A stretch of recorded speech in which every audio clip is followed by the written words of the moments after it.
Assalamualaikum warahmatullahi wabarakatuh. Selamat bertemu dengan Sumi Winarsi. Kali ini saya akan menyampaikan catatan saya bersama pemandu wisata di Museum Merapi. Jangan lupa like, subscribe, bunyikan tanda lonceng, dan beri komen ya. Dan untuk teman-teman yang telah menyematkan like, subscribe, memberikan komen, saya ucapkan terima kasih. Semoga teman-teman selalu sehat, bahagia, dan dimudahkan rezekinya oleh Tuhan.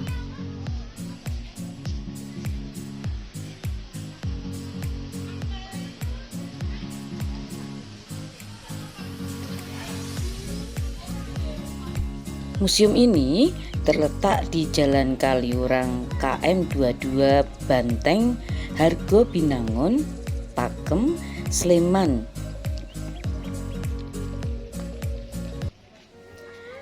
Memasuki area museum, hendaknya pengunjung atau wisatawan dipastikan sehat. Salah satunya adalah dengan pengecekan suhu badan.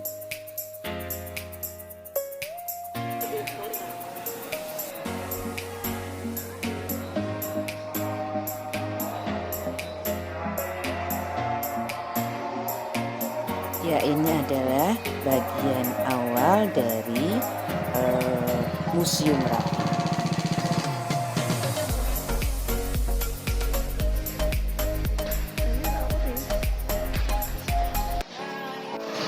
Ya, silakan. Bisa kumpul dulu di depan replika Gunung Api Merapi. Nanti selama di dalam museum akan ada pemanduan. Nah, biar nanti satunya di antara Yogyakarta dan Jawa Tengah. Jogja di bagian selatan saja, sedangkan Jawa Tengah di bagian barat, utara, dan timur. Kemudian kabupatennya ada 4, yaitu di Yogyakarta berada di Kabupaten Sleman. Sedangkan Jawa Tengah ada 3 kabupaten, sisi barat Magelang, sisi utara Boyolali, sisi timur Klaten. Kita sekarang ini ada di Sleman, tepatnya di Museum Gunung Merapi. Kira-kira kalau di replika ini di bangunan merah yang dalam membangun sebuah posisi di Museum Gunung Merapi. Kalau diambil garis lurus dari puncak Gunung Merapi sampai ke museum ini jaraknya hanya sekitar 9 km saja. Jadi kita sudah sangat dekat dengan Merapi. Kemudian di sebelah utaranya museum ada 2 gunung kecil. Sebelah kiri namanya Turko, sebelah kanan Gunung Sawangan. Ini menurut sejarah pembentukan Gunung Merapi bahwa Gunung Turko dan Sawangan adalah Merapi tua. Jadi sebelum ada Gunung Merapi muncul dulu itu Turko sama Sawangan. Dan pusat aktivitasnya Merapi sekarang ada di bagian puncaknya, namanya Gunung Sanya. Ini usianya 2000 tahun yang lalu sampai sekarang. Dan menjadi salah satu yang teraktif di Indonesia dan juga di dunia. Terakhir meletus di tahun 2010 letusan dahsyatnya. Waktu itu aliran awan panas atau juga disebut dengan nama Waktus Gendel itu mengarah ke selatan ke Sungai Gendol ini. Ini Sungai Gendol ini yang paling banyak terisi oleh aliran awan panas sampai 15 km dan menghancurkan beberapa kampung.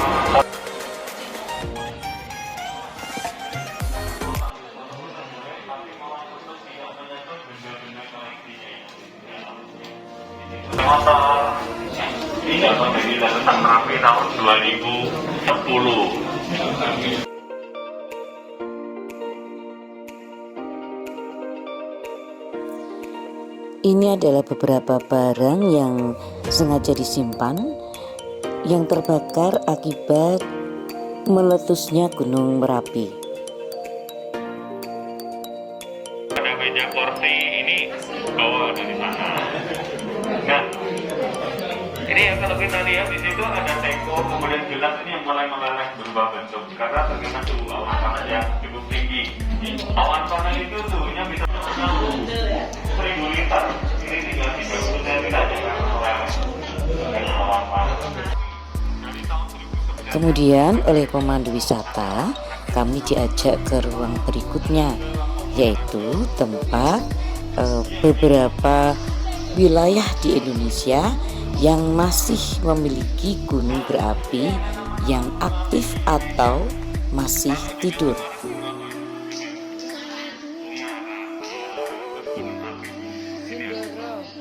Biru dan hijau. Ya, totalnya ada 127 gunung api di Indonesia. Nah, ada gunung Merapi, Merbabu, Telomoga, Gunung Merapi, Merbabu, dan Gunung Ungaran, Sumbing, Sindoro ya di Jawa Tengah tuh cukup banyak juga itu di situ. Berarti Semarang, Jawa Tengah paling banyak ya? Ya, Jawa Tengah jadi banyak. Tapi hanya kalau di pulau ya, satu pulau itu banyak sekali. Jawa ini ada 9 dasar gunung api. Sumatera juga ada, yaitu di Nusa Tenggara ada sekitar 17. Nah, 1600 masih mengalami letusan, meskipun hanya tercatat sekali. Seperti Merapi, Merbabu, Sumbing, Sindoro, Dieng, Selamat, itu termasuk tipe A. Sedangkan yang warna biru ini setelah tahun 1600 tidak mengalami letusan, atau disebutnya gunung api tidur. Tapi bisa bangun lagi, bisa meletus kembali.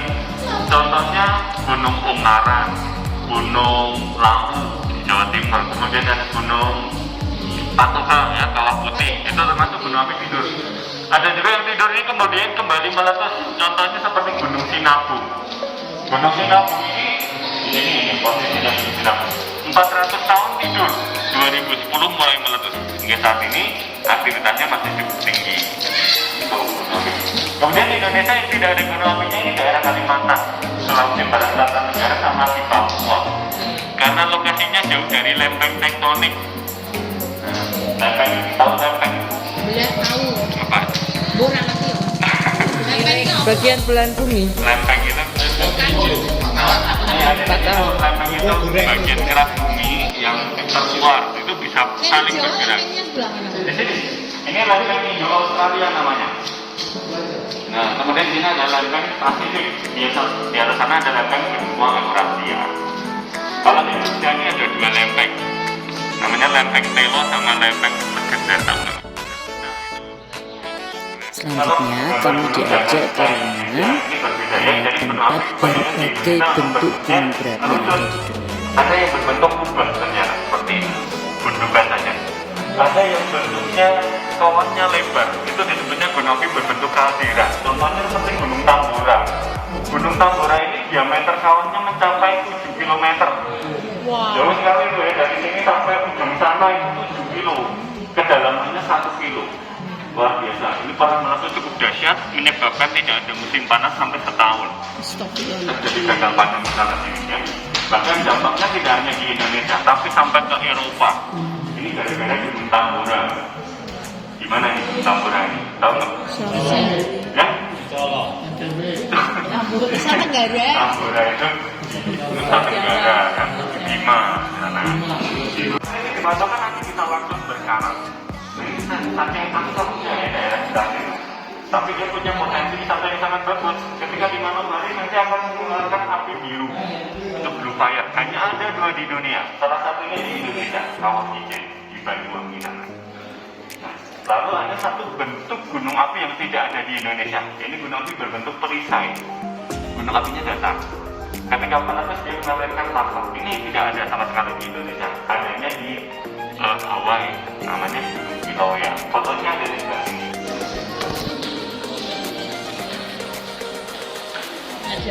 Ini Gunung Kilauea, gunung api yang datar seperti ini. Karena lokasinya dia ada di pusat rekahan. Kalau di Indonesia kebanyakan karena zona penunjaman, sehingga terjadilah bentuk gunung api yang bentuknya kerucut-kerucut. Tapi kalau yang ini karena dia lempengnya saling menjauh, kemudian magmanya keluar. Jadi pada dasarnya bahwa gunung api itu adalah tempat keluarnya magma. Tidak semua gunung itu tinggi menjulang. Di mana keluar magma, disitulah disebut gunung api. Nah, kalau gunung api ini karakternya seperti ini ya, keluar awan panas. Kebangkul. Suhu awan panas ini bisa sampai 700 derajat. Kecepatannya bisa mencapai 70 km per detik. Cepat sekali dan sangat panas. Kalau Gunung Krakatau seperti kembang api. Ini banyak terdapat bom gunung api. Seperti tadi ya, batunya itu. Tadi itu lontaran seperti ini. Itu sudah dipotong. Ada yang jauh lebih besar. Nanti di depan sana ada yang lebih besar. Ini namanya bom gunung api. Kemudian ada yang bisa naik seperti ini, ada yang seperti ledakan bom, ada juga letusan gunung api bawah laut.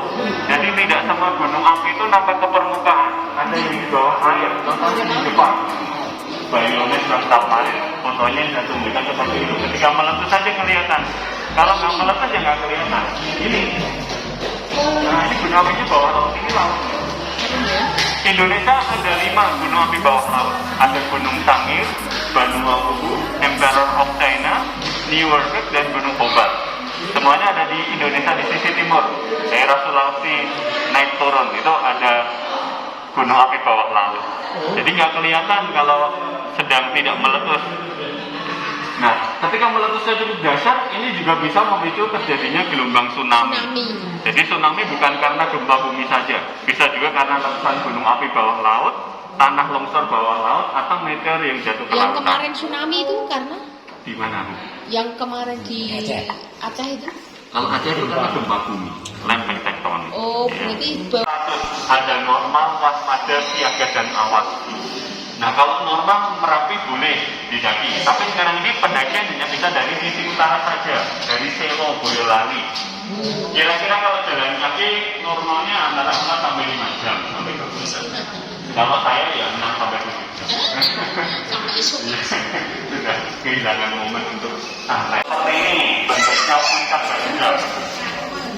Ini tingginya dulu 2.986 meter di atas permukaan air laut. Kemudian terjadi letusan yang sangat dahsyat di tahun 2010. Puncak Garuda runtuh. Sebagian puncaknya hilang. Kira-kira 130 juta meter kubik runtuh dari puncak Merapi. Jadi morfologi atau puncaknya Merapi ini berubah. Kalau dulu seperti ini, sekarang ini tengahnya berlubang, hilang. 130 juta meter kubik. Terbentuk kawah dengan diameter 500 meter, kedalamannya 100 meter. Nah, sekarang ini aktivitas Gunung Merapi ada di level 3, statusnya siaga. Jadi kita tidak boleh masuk di radius 5 km dari kawah Merapi. Nah, ketika malam hari, kondisi Merapi ketika cerah ya, bisa kita lihat kondisinya seperti ini. Sering sekali terjadi guguran material, nampak merah-merah seperti ini. Dari kejauhan nampak, dari sekitar sini nampak ya, ini 9 kilo. Kalau tempat tinggal saya di 7 kilo, jadi masih sangat kelihatan. Bahkan suara gemuruhnya sering sekali terdengar. Ini karena terjadi guguran material seperti ini. Nah, sehingga saat ini pun aktivitas Gunung Merapi terus dipantau 24 jam melalui pos-pos pengamatan. Kebetulan Gunung Merapi ini cukup spesial. Satu gunung api ada 5 pos pengamatan di sekelilingnya. Ada pos Kaliurang, pos Babadan, pos Dragah, dan pos Selo. Salah satunya nih pos Babadan. Ini pos yang bisa berfungsi karena inframerah ini sulit untuk menembus ya. Maka diukurnya menggunakan Global Positioning System (GPS) atau tiltmeter. Sebenarnya ada tiltmeter, tapi ini sedang dipakai untuk kamera di luar sehingga tidak bisa kapasitas. Mengatur suhunya sangat panas, kecepatannya tinggi, materialnya berupa batuan seperti ini, sehingga awan panas Merapi. Namun ketika sudah dingin seperti ini, material ini bisa kita manfaatkan sebagai bahan dasar bangunan. Batu dan pasirnya kualitasnya sangat bagus. Sebenarnya ini lava. Lava itu masih berupa batuan air. Ini masih cair, batuannya yang kemudian meleleh mengikuti alur-alur sungai. Biasanya Gunung api itu material segede-gede itu. Jarak luncurnya biasanya atau jarak kontaknya itu sekitar 2 kilo per Gunung Merapi. 2 kilo. Kalau energi letusannya besar, bisa lebih. Jaraknya sekitar 6 kilo dari puncak Merapi. Kemudian terdengar sirine tanda bahaya. Dari bunyinya sirine sampai mereka meninggalkan lokasi ini sebenarnya masih cukup banyak waktu. Tapi 2 orang ini memilih masuk ke dalam bunker. Karena bunker itu dulu dibangun untuk rolling darurat dari awan panas ya, belum pernah diuji coba sama sekali. 2 orang ini pengen nyoba, meskipun sudah diperingatkan, ayo keluar saja, kamu masih punya waktu, apalagi pakai sepeda motor. Dia masuk tempat bunkernya tersebut.